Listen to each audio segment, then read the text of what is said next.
नमस्कार, के H media live में आपका स्वागत है। शुरुआत करने से पहले वीडियो को लाइक जरूर करें और चैनल को सब्सक्राइब करना ना भूलें। भारतीय जनता पार्टी के प्रदेश उपाध्यक्ष और कांगड़ा चंबा लोकसभा सह प्रभारी राजीव भारद्वाज ने आज प्रेस कॉन्फ्रेंस आयोजित की। उन्होंने प्रदेश सरकार के 14 महीने के कार्यकाल को पूरी तरह असफल बताया, जिसमें कुल 14,000 करोड़ का कर्ज लिया गया। भारद्वाज ने झूठी आश्वासनों की आलोचना की, जनता की कठिनाइयों को बताया, जैसे कि महिलाओं के लिए RS 1500 300 यूनिट बिजली के लिए मुफ्ती और किसानों के लिए RS 500 प्रति लीटर दूध और RS 2 प्रति किलो गोबर का इंतजार। उन्होंने कहा कि वर्तमान सरकार 5 वर्ष का कार्यकाल पूरा नहीं कर पाएगी और आने वाले लोकसभा चुनावों में भाजपा को सभी 4 सीटों पर ऐतिहासिक जीत होगी।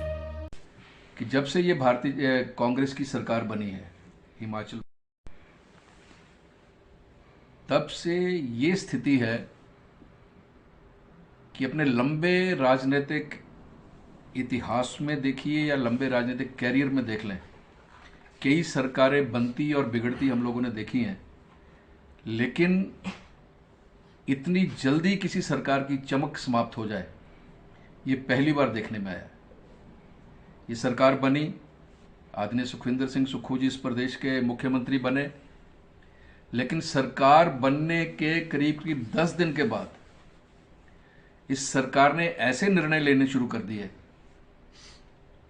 जो भी पिछली सरकार के बनाए गए संस्थान थे, चाहे वो शिक्षण संस्थान थे, चाहे वो रेवेन्यू के संबंधित संस्थान थे, चाहे वो स्वास्थ्य संस्थान थे, चाहे वो स्कूल्स अपग्रेड किए गए थे, चाहे वो हमारी सरकार में कुछ कॉलेजेस जनहित को देखते हुए खोले गए थे, यहाँ तक कि जो हमने तहसीलें बनाई थी, SDM बैठ गए थे, काम शुरू हो गया था और उन SDMs ने जो विधानसभा का चुनाव हुआ वो करवाया भी था, लेकिन जैसे सरकार श्रीमान सुखविंदर सिंह सुक्खू जी की आई, उन्होंने वो सभी संस्थान बंद कर दिए। एक ऐसा अलोकप्रिय निर्णय था।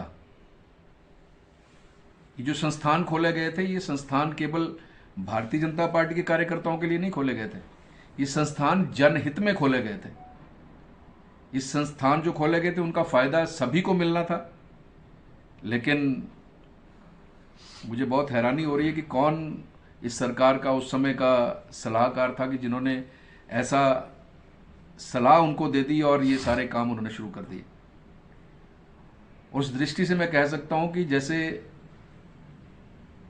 हम लोग कहते हैं कि लोकप्रिय, श्रीमान सुक्खू जी लोकप्रिय नहीं है। जो काम उन्होंने उस समय शुरू किए थे उनको लोकप्रिय कहा जाना चाहिए, LOCK। जितने संस्थान थे उनमें लॉक लगा दिए, तो इनको लोकप्रिय मुख्यमंत्री कहा जाना चाहिए। और भारतीय जनता पार्टी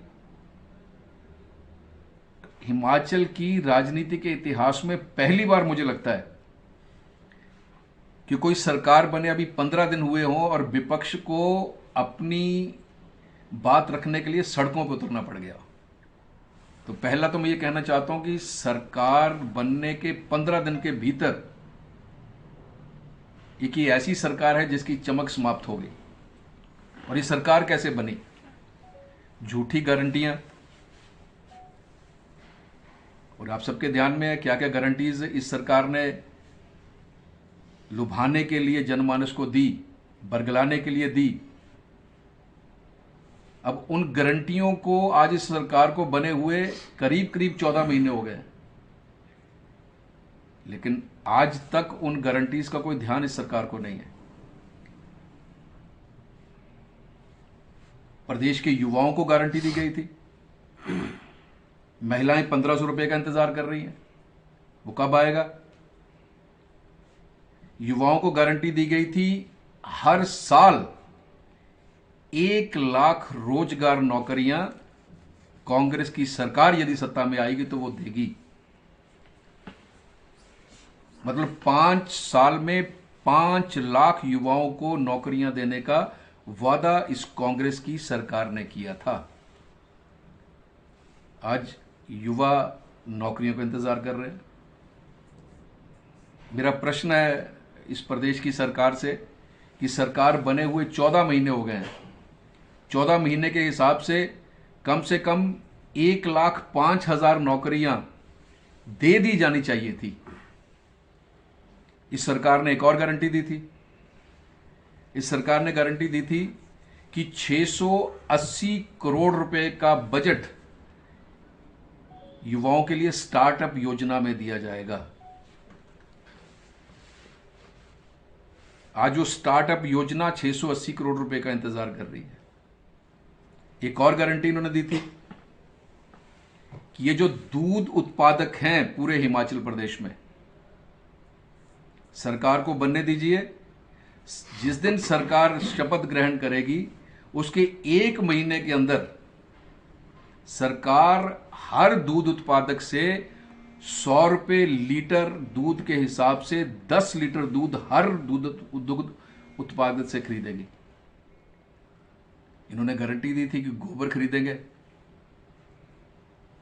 2 रुपये किलो के हिसाब से। वो गोबर भी बेचारा इंतजार कर रहा है किस दिन उसकी गति होगी।